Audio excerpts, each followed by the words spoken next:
débutons cette page des actualités nationales par ceci. Meurtre d'Aziz Dabala et de son neveu, une affaire rocambolesque pleine de rebondissements. Depuis la semaine dernière, elle tient en haleine tout le Sénégal par son barbarisme et la nature des relations privilégiées entre l'une des victimes et certaines personnes citées dans ce crime odieux, en particulier entre la suspecte, l'artiste Nabou Leye et le danseur Aziz Dabala qui a été tué. Pendant que les uns épiloguent sur l'identité des suspects, d'autres s'attardaient sur le mobile du crime. Selon des sources d'enquête, les mises en cause sont au nombre de 6. Il s'agit de ML Diao, Ojao, Assar, Ogey, Adjao et enfin Nabou Leye, dont le placement en garde à vue a été largement commenté. Nos sources précisent que les 5 premiers nommés sont les principaux mis en cause dans cette affaire. Leurs numéros ont été localisés dans l'immeuble des victimes à la nuit du 18 août entre 22h et 0h30. Pour le moment, seul ML Diao a avoué les faits en essayant d'endosser toute la responsabilité. Toutefois, il a confié avoir prévenu ses amis lorsqu'il partait chez les victimes. D'ailleurs, a-t-il reconnu face aux enquêteurs Ojao qui lui aurait donné l'arme du crime, à savoir un couteau. Pour ce qui est du mobile de ce double meurtre,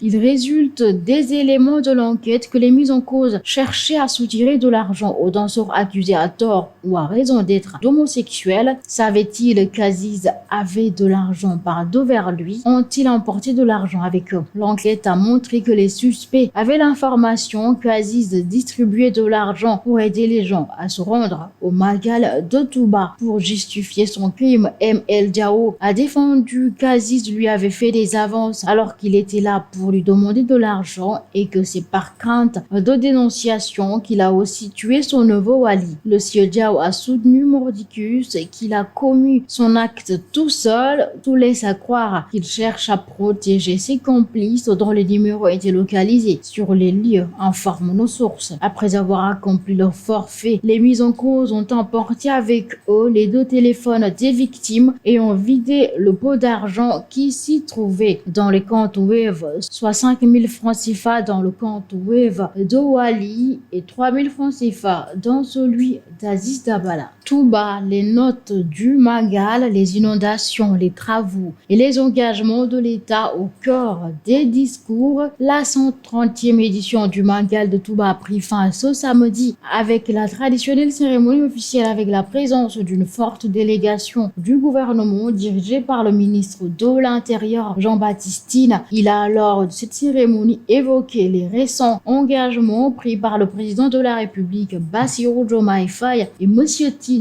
d'indiquer le chef de l'État signale que ses ambitions pour Touba dépassent ce qui peut être fait. Je rappelle que Mbacké est le département le plus peuplé du Sénégal et Touba la ville la plus peuplée après Dakar. Il réitère l'engagement pris de trouver les solutions idoines aux problèmes à Touba. Toutefois, le ministre de l'Intérieur a précisé que le président de la République n'a pas la prétention de pouvoir tout régler en 5 ans, mais il fera la nécessaire pour sensiblement amoindrir les problèmes. Serigne Bassirou Abdou Mbacké, porte-parole du Khalif général des Mourides, a dans la même dynamique évoqué les projets sur cette ville. Ainsi, le porte-parole a annoncé l'extension de la grande mosquée de Touba. D'après Serigne Bassirou Abdou Mbacké, ce projet inclura l'installation des parasols et de climatiseurs destinés à améliorer le confort des fidèles lors de la prière, particulièrement pendant des moments de grande affluence.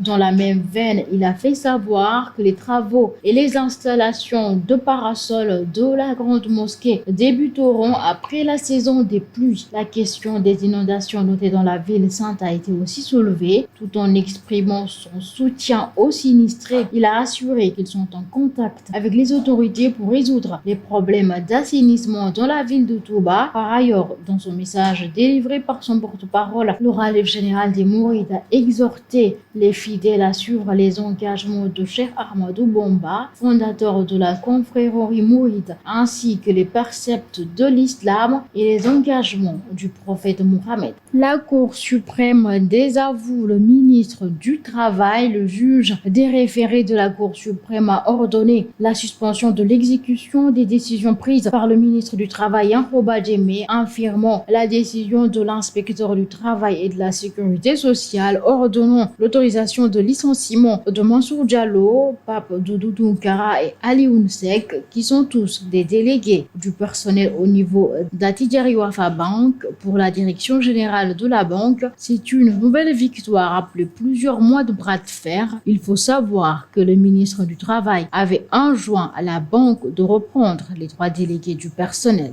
Nous bouclons cette page par ceci. Pour une dette de 6,5 milliards de francs CFA, la compagnie Air Sénégal risque gros. Le loueur américain Carlyle Aviation a obtenu de la justice américaine une ordonnance immobilisant 4 appareils loués par la compagnie nationale sénégalaise, d'après Air Plus News, qui a fait un post sur X. Cette entreprise réclame près de 10 millions de dollars, soit 6,5 milliards de francs CFA à Air Sénégal, d'après la même source. Parmi les 5 avions qui ont été loués à Air Sénégal, 4 d'entre eux, 2A319 et 2A321, pourraient se voir cloués au sol, faute d'accord à l'amiable entre les 2 parties dans les prochains jours. La compagnie Air Sénégal a pris la décision d'arrêter ses vols Dakar-New York dès le 19 septembre. Les vols de Dakar vers Cotonou, Douala et Libreville s'arrêtent le 26 septembre, ajoute Air Plus News. Pour sauver la compagnie aérienne nationale, Thierno Alassane Sall, l'ancien ministre des Transports aériens sous Macky Sall, propose la vente de l'avion présidentiel pour sauver la compagnie nationale. Avant lui, l'ancien premier ministre Abdoul Mbaye avait émis cette idée, mais dans le but de financer la baisse des denrées alimentaires et de réduire le train de vie de l'État. Depuis son accession au pouvoir, le président de la République, Bassirou Diomaye Faye, a fait plus d'une quinzaine de déplacements à l'étranger avec l'avion présidentiel. Il se rendra prochainement en Chine pour une visite d'État. Thierno Alassane Sall se demande si l'avion présidentiel reflète une puissance diplomatique pour un pays qui fait partie des 20 pays les plus pauvres au monde, car l'entretien de cet avion coûte cher aux finances publiques. Le Mexique et d'autres pays d'Amérique latine ont vendu leur avion présidentiel pour rationaliser leurs dépenses publiques.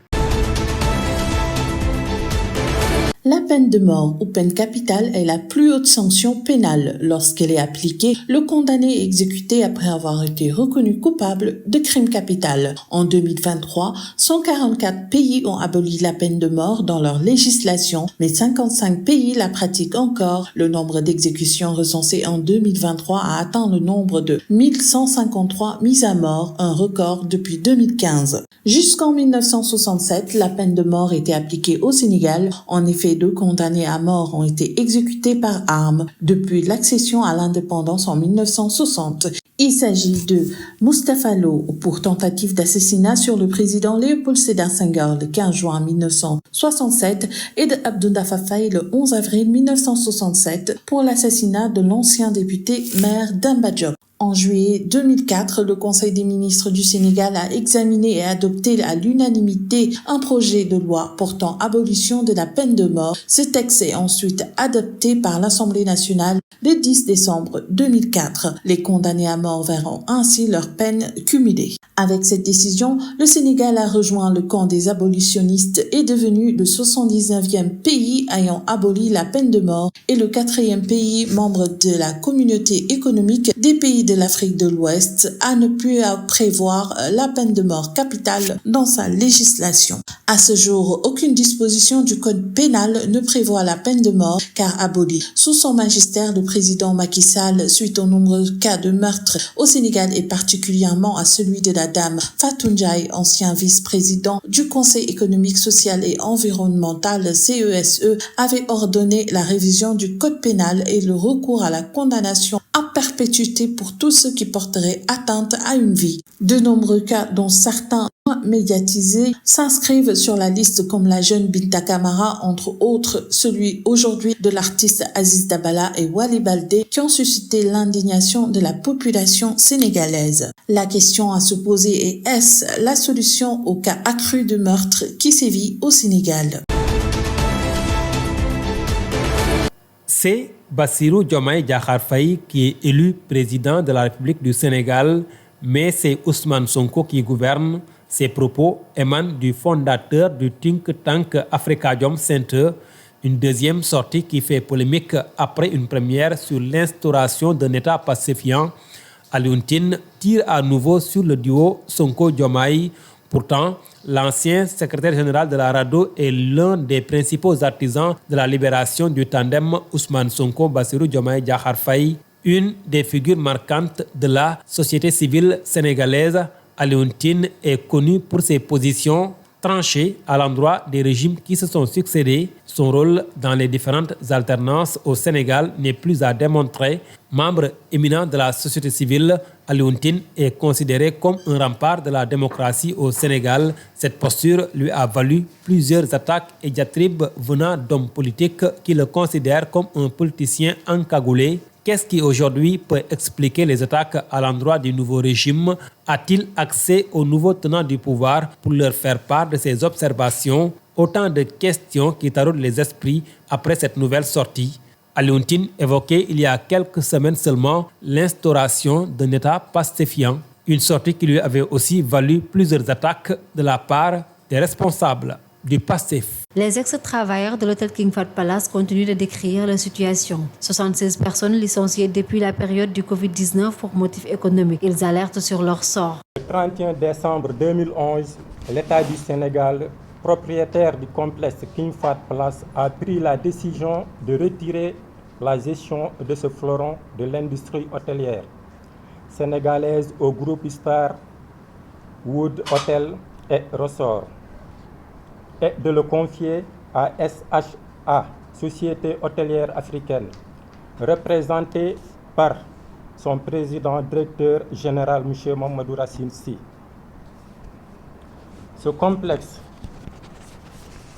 portait le nom de le Méridien Président sous le groupe Starwood Hotel et Resort. Après 9 ans de gestion dans un climat social tendu à cause d'une gestion gabégique et opaque, de licenciements abusifs et de sanctions à la moindre erreur, la direction du King Fahd Palace a profité de la pandémie de Covid-19 pour exécuter un plan de licenciement massif. Dans le journal Réumi paru le 25 mars 2021, le directeur d'exploitation, M. Pierre Mbow, avait dit que l'hôtel King Fahd Palace, avant la pandémie, faisait un chiffre d'affaires d'1 milliard par mois. La seule question qui vaille d'être posée est pourquoi licencier pour motif économique l'hôtel King Fahd Palace, qui fait un chiffre d'affaires d'1 milliard plus la subvention de l'État durant la Covid, et malgré tous ces efforts, le PDG a décidé d'amener des pères et mères de famille à la retraite forcée, sans aucun respect du règlement intérieur de l'hôtel et des lois régies par l'État. Ils ont été licenciés sans dédommagement et le dossier sur la table des autorités n'a pas abouti. Concernant l'indemnité, on n'était pas du tout indemnisé. Donc tous les employés étaient des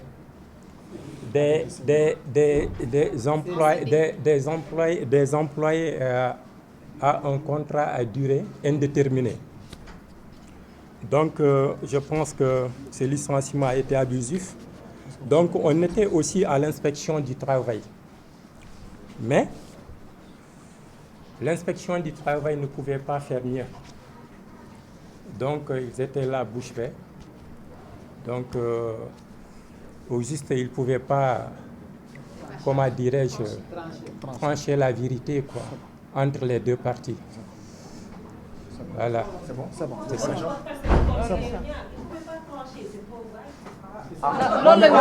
Le général Koïta, membre du FRAPP, considère les licenciements massifs arbitraires et exprime toute sa solidarité aux ex-travailleurs de l'hôtel King Fahd Palace. Le FRAPP exprime toute sa solidarité aux 76 pères, mères et soutiens de famille de l'hôtel King Fahd qui ont été arbitrairement licenciés pour motifs économiques. Et le pire dans tout ça, c'est que le 12 février 2021, ces travailleurs ont reçu des SMS qui ont été envoyés par SAHA, c'est-à-dire la Société hôtelière africaine, en violant, c'est-à-dire la loi 97 du 1er décembre 1997 portant Code du travail en ses articles L60, L61 et L62. Depuis lors, ces braves pères, mères et soutiens de famille luttent pour leur intégration. C'est pourquoi le FRAPP aujourd'hui, plus que jamais, va continuer à soutenir pour ces travailleurs qui ont été licenciés de manière arbitraire. Les anciens travailleurs de l'hôtel King Fahd Palace face à la presse aujourd'hui au siège FRAPP pour dénoncer leur licenciement depuis maintenant 4 ans. Ils ont été licenciés pour motifs économiques sans dommages et intérêts. Ils appellent aux nouvelles autorités pour leur rétablir dans leurs droits. L'objectif du président destructeur général Racine Sy était d'effacer la mémoire de l'hôtel King Fahd Palace. Séraphine Nalan, travailleuse, brave travailleuse de l'hôtel King Fahd Palace, qui a parlé en Wolof au nom de ses travailleurs, s'est étonnée et s'est demandé devant nous tous. Elle ne comprend pas pourquoi les 76 travailleurs arbitrairement licenciés sont tous des anciens qui ont fait au minimum 22 ans de service au niveau de l'hôtel King Fahd Palace. À notre brave et héroïque dans la résistance et la résilience, c'est l'occasion de rendre hommage à ces travailleurs qui depuis plus de 4 ans font preuve de résistance et de résilience. Effectivement, ils disent qu'on ne leur a pas payé. Certains d'entre vous n'ont pas reçu 300 000 ou 400 000. Vous vous imaginez? 30 ans! 30 ans de travail. On te chasse comme un malpropre. Et on te donne 300 000, 400 000, 450 000. Effectivement, c'est rien. Certains n'ont rien eu. 0 franc. Et même ceux qui ont reçu de l'argent, quand ils sont arrivés à la banque, on leur a dit, cet argent-là ne vous appartient plus et vous nous devez encore de l'argent. Donc Racine, son objectif, c'était de nettoyer la mémoire de l'hôtel parce qu'il ne voulait plus qu'il y ait un seul travailleur qui puisse dire sous Méridien Président, c'était mieux. Sous Starwood, les travailleurs étaient mieux traités. Sous Starwood, le service était meilleur. Mais ce qu'il y a aujourd'hui à l'hôtel King Fahd Palace, gâchez-le. Parce que quand des gens vont à l'hôtel King Fahd Palace et qu'ils ne sont pas sénégalais, mais le service est médiocre. Le service est nul. Ce qu'on mange là-bas laisse à désirer. Ce qu'on boit là-bas laisse à désirer. Les chambres, Wahinopi. L'hôtel King Fahd Palace a été transformé en auberge. Et même dire ça, c'est insulter certaines auberges. Parce que certaines auberges, je crois, sont meilleures que l'hôtel King Fahd Palace.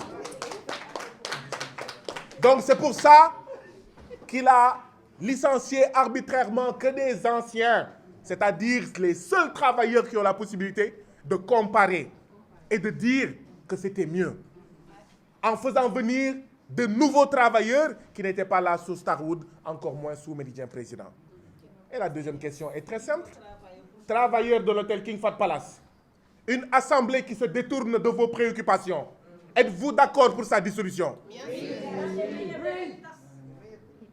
Je crois que la réponse est claire. Et la voix du peuple, la voix de Dieu. Merci beaucoup, camarade.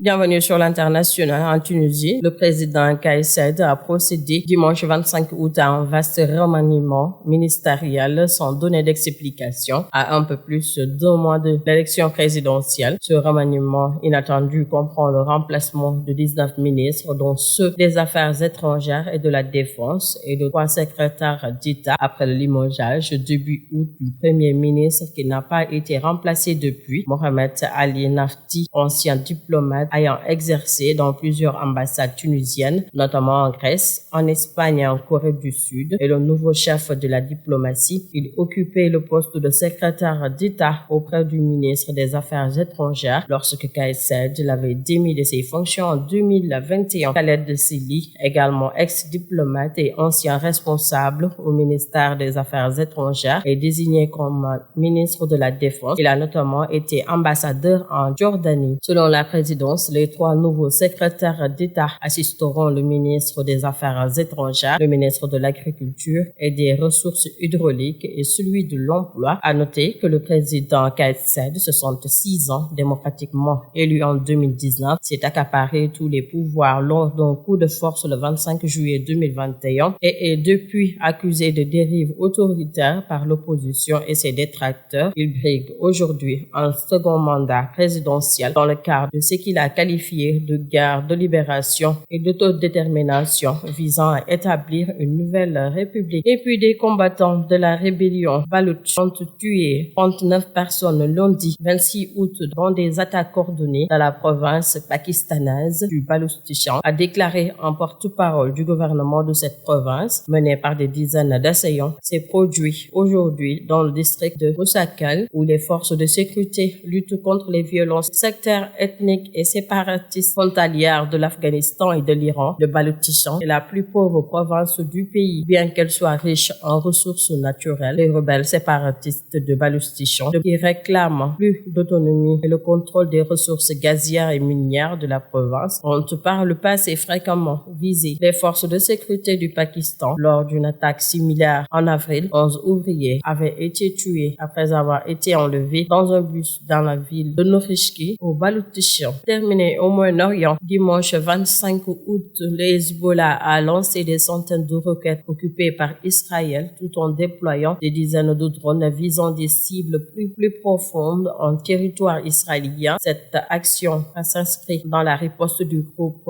à la mort de son chef militaire, Fouad Shukr, tué lors d'un raid israélien près de Beyrouth le 30 juillet dernier. En réponse, l'armée israélienne a mené une opération aérienne préventive dans le sud du Liban, mobilisant des dizaines d'appareils et affirmant avoir détruit des milliers de roquettes et des remparts de lancement. Hassan Nasrallah a affirmé de son côté que l'opération s'était déroulée comme prévu et a nié les allégations israéliennes concernant la destruction des milliers de missiles et des rampes de lancement. Il a également souligné qu'un missile balistique de longue portée et de haute précision n'avait été tiré dimanche, tout en laissant entendre cette arme redoutée par Israël pourrait être utilisée prochainement.